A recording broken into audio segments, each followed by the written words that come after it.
Hey everyone, it's Friday and it's Mardi Gras, and you know that because the barricades are up.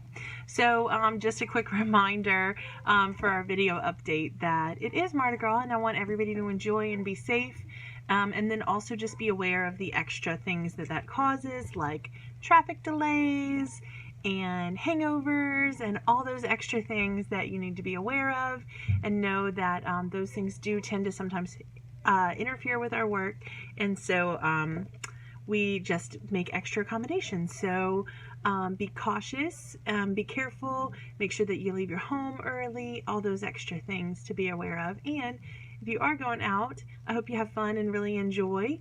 I know Dr. Andy and Dr. Kristen are in the Rio Parade on Saturday night, so make sure that you wave to them, and I'm sure they'll show you some love and some throws and stuff.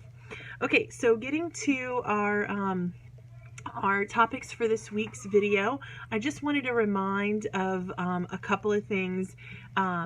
Complete your training in humanity. Make sure that you look at that. If you have a problem with those, if you ever can't access it or whatever, you should expect that every Friday. Make sure that you ask your teammates for any suggestions on a workaround, or message your supervisor for those things, because they're going to be there and you're expected to get those done. That's part of your job, so you have to do that. It's considered like a deadline and a work responsibility and all those other things. They're not just suggestions. So give them your full attention. Make sure that you use them, that you learn from them, and I hope that you enjoy them. The next thing that I wanted to mention is we are really excited for February's CE. We're going to do a whiteboard focus over the course of 2 sessions, and so those you can find in the Slack calendar. On you can find the dates for those CEs on the Slack calendar. So just make sure that you're looking at that. I'm sure that you each get the little update when something's been added, but you can look at that and plan which of the CEs that you want to go to, and we'll try and put that in the comments below as well. I wanted to address one thing that's really going well, and some people that are working really hard, and those are our managers on call. They take call 2 to 3 times a week sometimes. They rotate. Those are Beryl, Eileen, Danielle, and Drew. Sorry, I didn't want to miss anybody. And they are answering calls for people who can't come into work. They're answering calls for people who are at work and having problems, or if we're short-staffed or something's going on, and they're dealing with those issues. And their job is to call other team members to try and fill that in. And they try and rotate who they call. It's different departments and different needs. So just try and be available and understand they're trying to do a job too. And then I also wanted to clarify to put the fee that goes with those pickup shifts, to put some light on that so everyone understands. So here's how it goes. A while back, we assigned a $40 fee for anybody who could pick up a shift the same day.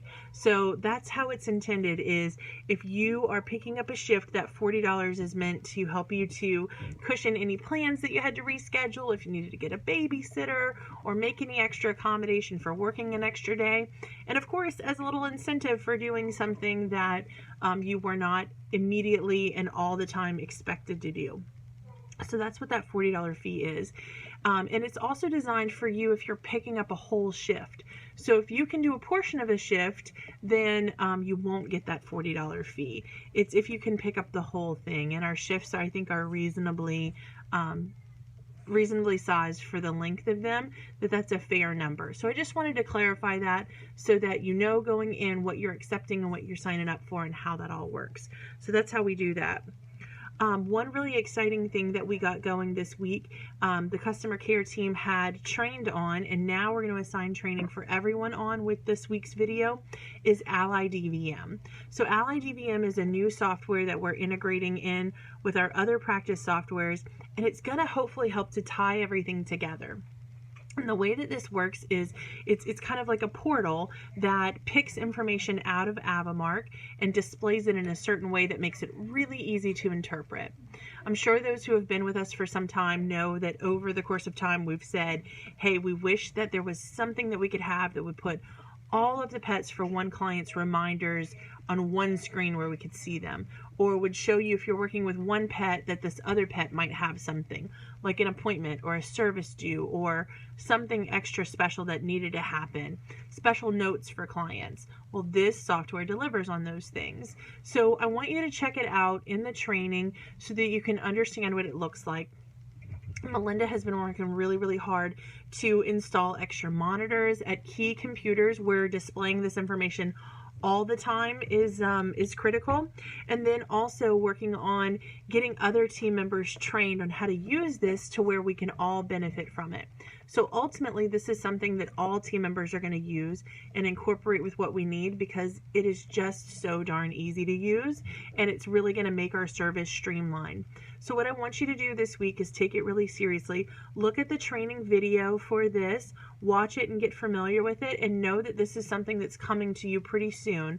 It's kind of like a little wave coming across the practice, is we're getting small groups trained at one time or at each time to put this into play. So Ally DVM, that's ALLY DVM.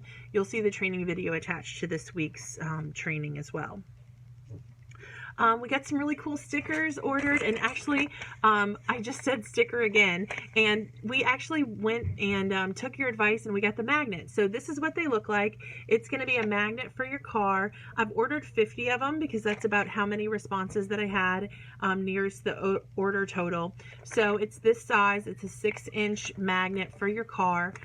So I'm really excited to hand those out. If you didn't sign up that you wanted one, go in the Slack general channel to the poll and mark that you do want one. I'll try and change that description from sticker to magnet and fix my vocab too. But that way I know when they get here who to give them to, and I'll put them in your locker when they arrive in about 2 weeks. So that's really good. Also, I mentioned in last week's video to try and sign up for some of our events that we have coming up. I believe that we've gotten the February event at the Tap Room covered, and I'm really excited about that My Furry Valentine event. But the next one that we really have to focus on is Family Adventure Day, and that's in March. I have to sell you on this. I absolutely love this cause, and so it makes it a little bit easier for me, besides just having a lot of pride in our company and our group. I love the cause for this, so it makes it so easy to volunteer for.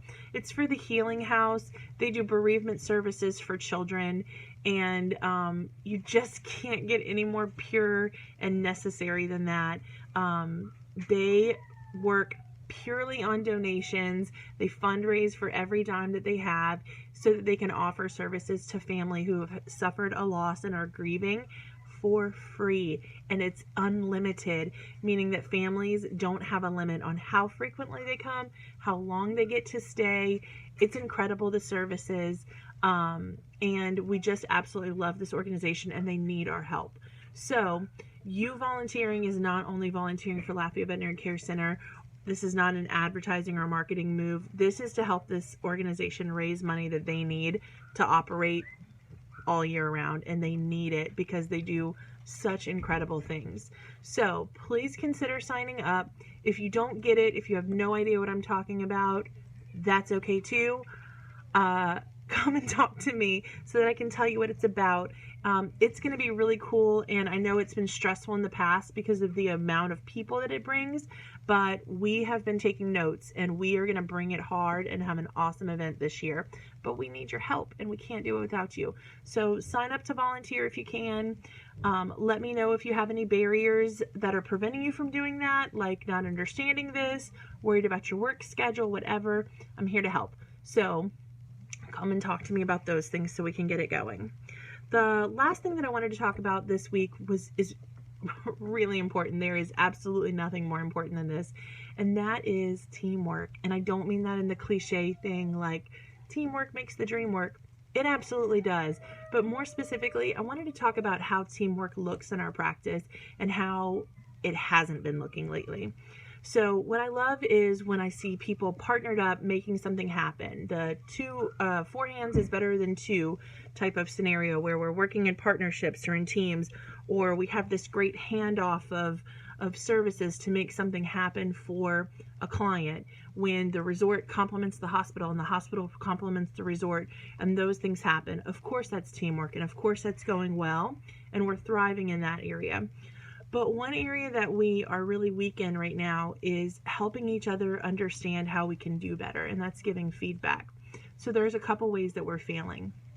One is in peer reviews and putting those things in writing. When we hand out a peer review for you to put out when it's time for a team member's evaluation, we're not getting those all back. We're not getting them back in time, not getting a lot of thorough feedback on those. So I know that could be better. And another thing that's happened is, since we have supervisors for each department or group of people, I find that it's really easy to pass the buck on to the supervisor and say, hey, this other department wasn't pulling their weight, or these people need training in this kind of area. And unfortunately, it's happening all over. So no one person, no one department, no one is to blame for this. But there's a real easy solution, and that is that part of being a team is being able to say with such ease, you did a great job, thank you, as well as saying, hey, you know how that could have been better? Sharing that information with team is important, and helping one another is important. Instead of getting frustrated with a coworker from within your department or in another department, take that time that you invest in your frustration and go to those people and help them. If you know that someone needs to be trained in an area, it's probably because you know that area and you had an expectation out of that. So why not be the person who goes and does that training yourself? That's going to solve so many problems. It's going to bond our team better. And that is the teamwork that we really, really need to be the most successful that we can. So I challenge you to this. Take a minute to go and actually help someone do their job instead of being frustrated with them. It happens to every single one of us where we could be frustrated with somebody's shortcoming in a week.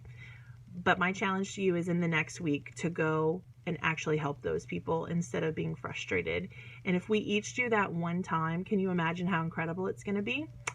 Let's see next week. So that's your challenge. Do that. Have a great weekend. Have a great Mardi Gras. Be safe. Pay attention to traffic and be careful with the barricades. And I hope you have a great one. Bye.